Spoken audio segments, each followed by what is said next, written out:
How to see watched history on Instagram. Hello everyone, welcome to this channel.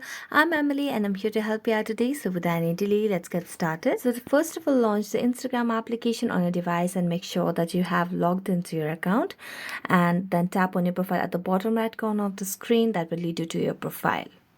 Now after leading into your profile, tap on the hamburger icon at the top right corner of the screen. Then scroll down and you can see the option of your activity over here. So tap on your activity, and to do that you just scroll down, and under the option of how you use Instagram, you can see the option of account history over here. So tap on account history, and as you do that, you'll be able to see all the activities that you have done and whatever you have watched and done on Instagram over here.